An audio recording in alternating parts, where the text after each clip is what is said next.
एक करे जा कितना दिन तक नजर बचा के रखबू, एक ना एक दिन मिलावे के पड़ी। हियर एक करे जा कितना दिन तक हई जवानी छुपा के रखबू, एक ना एक दिन चिखावे के पड़ी। और सुना हई निषाद जी से पटला के बाद महीना में 2-4 बार मिले आवे के पड़ी।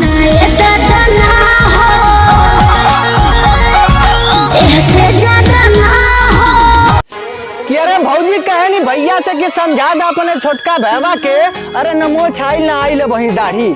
कि हमार भौजी कहे नी भैया से समझा दा अपने छोटका भैया के, अरे नमो छाइल ना आइल वही दाढ़ी। अरे तब वो होलिया में देखावत बने रोज अपन पिचकारी।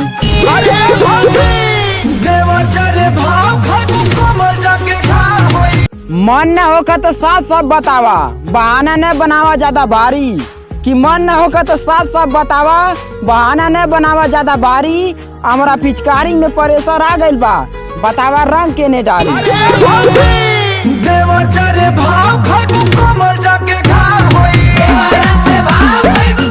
कि जब जब पकड़ी ला कलैया तो भाग जालू छटक के। ये करे जा कि अरे जब जब पकड़ी ला कलैया तो भाग जालू छटक के। अरे यादव अरे पगली जैया बेटा जी भी गलिया में तैया डाल देव रंगवा पटक के।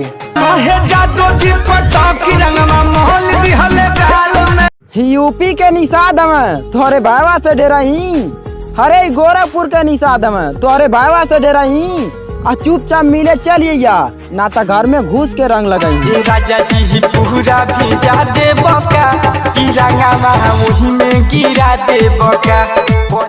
कि अरे जीजा के तोहरा भाई हई हक हमरो आधा बा।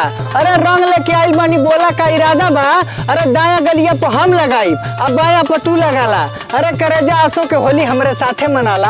आवतानी खेले खातिर रंगवा वीर पर साल जैसन हाल। ए जान तू माल हो जा निषाद जी के होली में, असो लगनिया में बारात लाइव तारा टोली में। ए जान तू माल हो जा निषाद जी के होली में, असो लगनिया में बारात लाइव तोहरा टोली में। और माँ कसम के बोली ना जब निषाद जी बैठा के ले जाए तो के डोली में।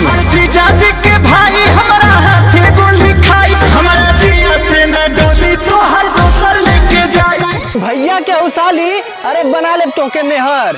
ए करे जा कि भैया के उसाली बना ले तोहके मेहर। अरे आई फागुन का महीना आ गइल हो, बतावा रंगवा डलवैबू के हर के हर।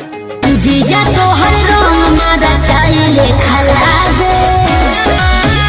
छुअम ना शरीर तोहार झूठो में झगड़ा ताड़ू, कि छुअम ना शरीर तोहार झूठो में घबरा ताड़ू। और ऊपर से रंग डाल के चल जाबे, कहे इतना गर्मा ताड़ू।